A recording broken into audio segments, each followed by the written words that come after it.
Hoy marca un momento crucial en mi vida mientras me encuentro en la casa familiar, un lugar lleno de recuerdos queridos. Las paredes parecen cobrar vida, susurrando historias del pasado. Mi gato, Roy, está aquí también, corriendo de un lado a otro con energía incontenible. Su alegría ilumina la habitación y levanta mi ánimo.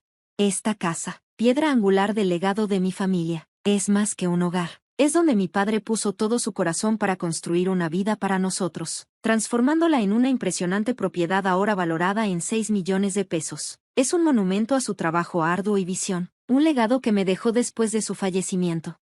Sin embargo, en su ausencia, han surgido desafíos. Mi esposo cree que la herencia debe compartirse entre nosotros, una perspectiva que contrasta fuertemente con los documentos legales que confirman mi propiedad exclusiva. Mi nombre es Marilyn. Tengo 40 años, y navego por el mundo financiero moderno a través de mi carrera en un banco en línea. Un camino moldeado por las lecciones inquebrantables de mis padres sobre la gestión del dinero y la responsabilidad.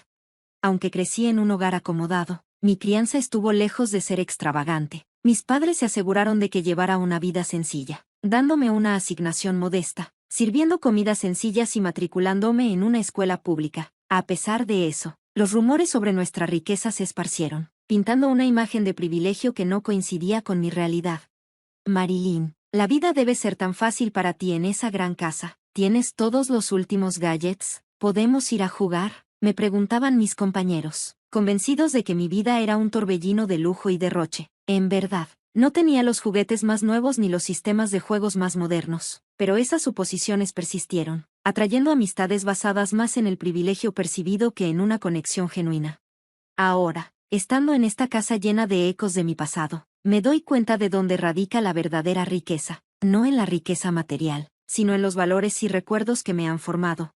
Creciendo, a menudo me encontraba en situaciones incómodas donde amigos o conocidos pedían dinero, una solicitud que chocaba con las enseñanzas de mis padres sobre la autosuficiencia y la discreción. Uno de los momentos más difíciles fue cuando accidentalmente rompí la consola de videojuegos de Emma. En ese momento, no tenía dinero para reemplazarla, lo que solo profundizó la culpa que sentía.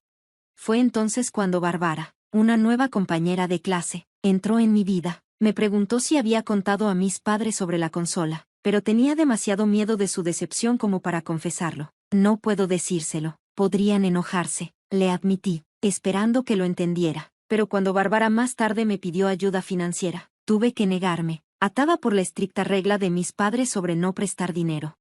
Disculparme con Bárbara fue incómodo y tensó nuestra amistad naciente. Las cosas empeoraron cuando ella reaccionó llorando a mi negativa, y pronto comenzaron a circular rumores de que no quería ayudar a una amiga a pesar de la riqueza de mi familia. Mis intentos de explicar que no tenía dinero extra no fueron escuchados, dejándome atrapada en una red de malentendidos y suposiciones. Al reflexionar sobre esos momentos ahora, veo cómo moldearon profundamente mi visión sobre la riqueza, las relaciones y la integridad. Lecciones que resuenan mientras navego por las complejidades de mi vida hoy.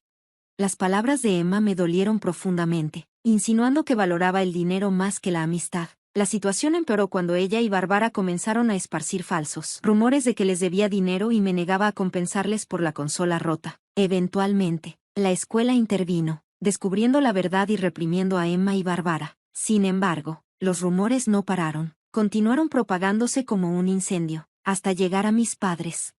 Mi padre tomó el control, organizando una reunión con ambas familias. A pesar de sus disculpas, el daño ya estaba hecho, y nuestra relación estaba más allá de reparación. Tomé la difícil decisión de distanciarme de Emma y Bárbara, pero incluso después de eso, no pude escapar de sus miradas frías y comentarios susurrados. Fue una lección dolorosa de cómo el dinero podía complicar las amistades, socavando la confianza de maneras que no esperaba.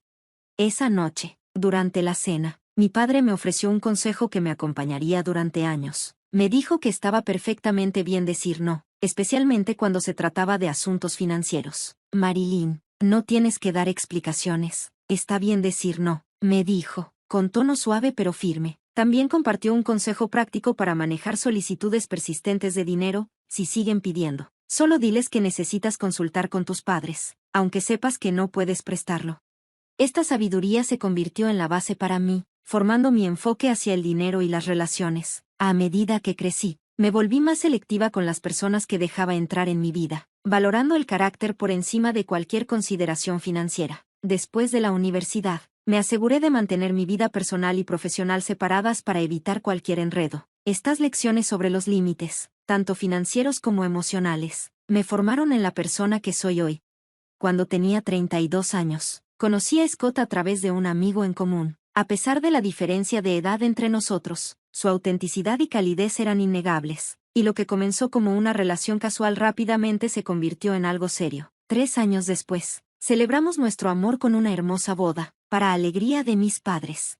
Un mes después de nuestro matrimonio, mi padre sugirió invitar a Scott a nuestra casa. Aunque tenía reservas, Scott podía ser muy hablador, y temía que accidentalmente revelara demasiado sobre los asuntos financieros de nuestra familia. Sentí que era el momento de introducirlo más plenamente en nuestro mundo.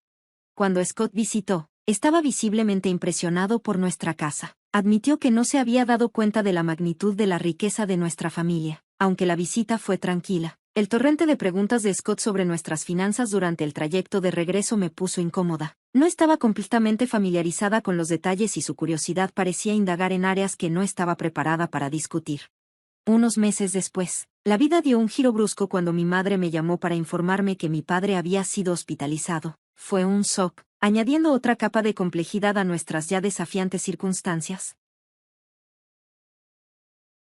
Fue un shock enterarme de que mi papá estaba enfermo, sobre todo porque no había notado ninguna señal de que estuviera mal. Al recordar nuestra última reunión, apenas me vino a la mente que se veía un poco extraño, pero nunca imaginé que pudiera ser algo tan grave. La culpa y la preocupación me invadieron al pensarlo. Cuando mi mamá y yo lo visitamos en el hospital ese sábado, mi papá trató de mantenerse positivo, pero estaba claro que estaba luchando. A pesar de sus esfuerzos por tranquilizarnos, se disculpó por lo que pensaba que era una carga para nosotros, una respuesta típica de él, siempre poniendo a los demás antes que a sí mismo.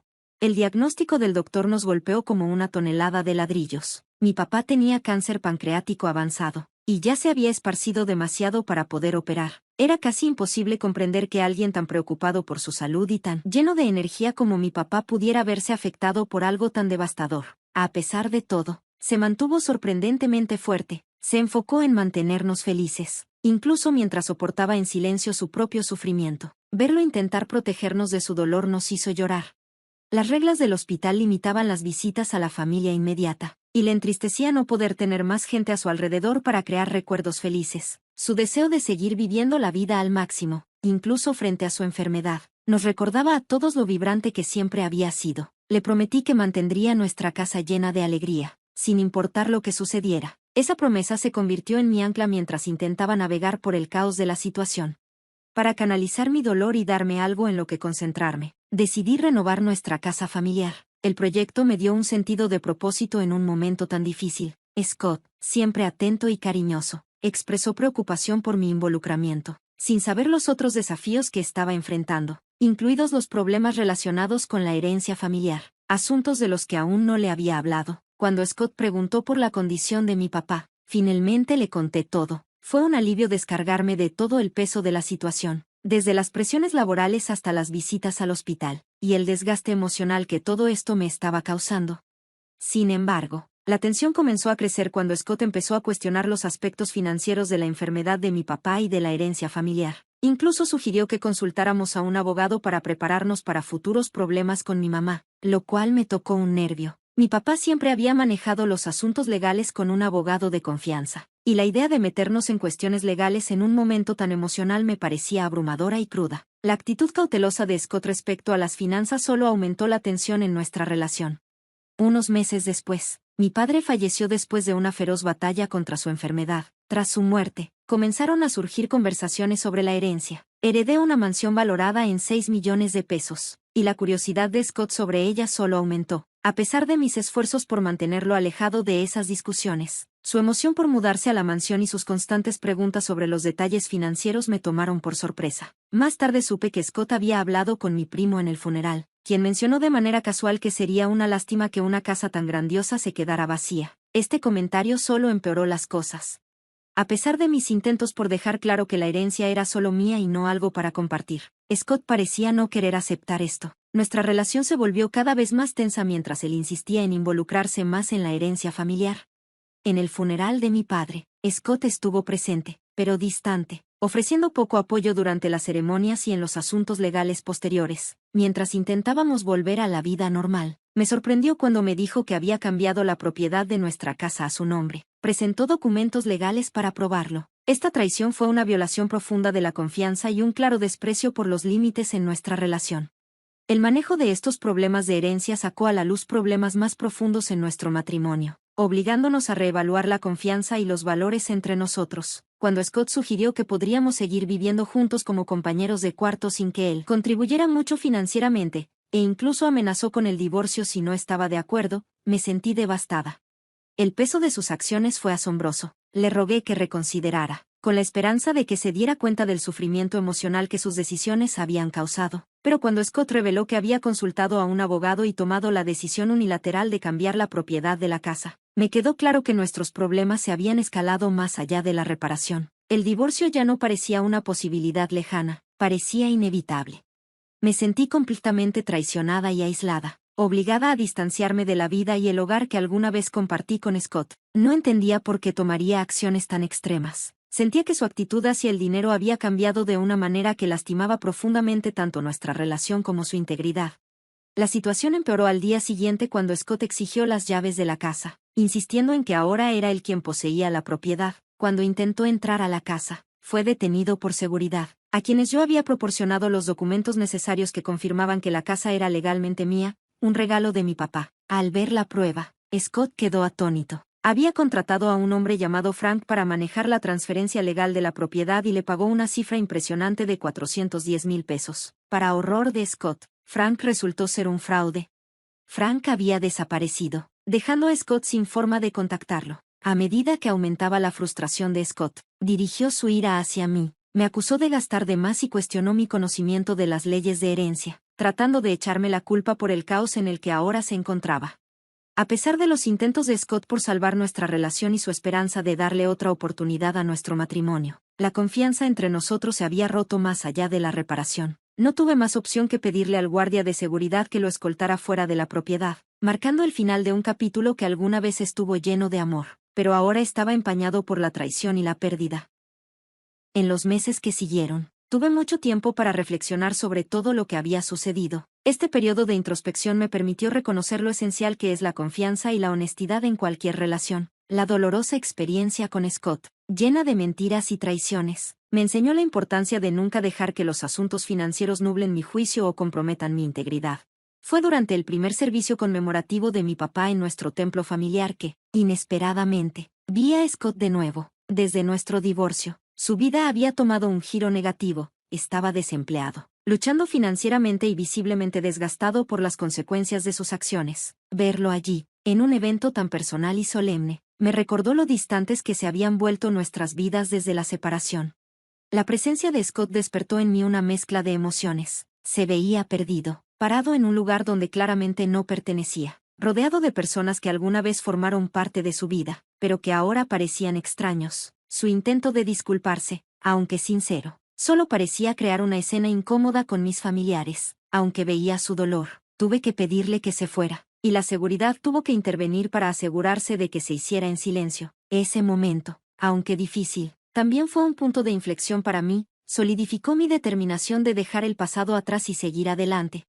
Decidí que era el momento de mudarme de la casa de mis padres, una decisión que había estado considerando durante algún tiempo. Encontré un nuevo lugar para vivir, cortando definitivamente los lazos con Scott. Mientras tanto, Scott seguía visitando la propiedad, que mi mamá y yo habíamos convertido en una villa de alquiler. Esta transformación nos permitió darle una nueva vida a la casa familiar y compartir su belleza con otros, convirtiéndola en una fuente de alegría y paz para los huéspedes. Scott, por su parte, parecía estar haciendo esfuerzos para reconstruir su vida. Encontró un nuevo trabajo y parecía concentrado en empezar de nuevo. Aunque tenía sentimientos encontrados hacia él, me alegraba verlo intentando avanzar. La villa, sin embargo, se convirtió en mi foco de atención. Convertir la propiedad familiar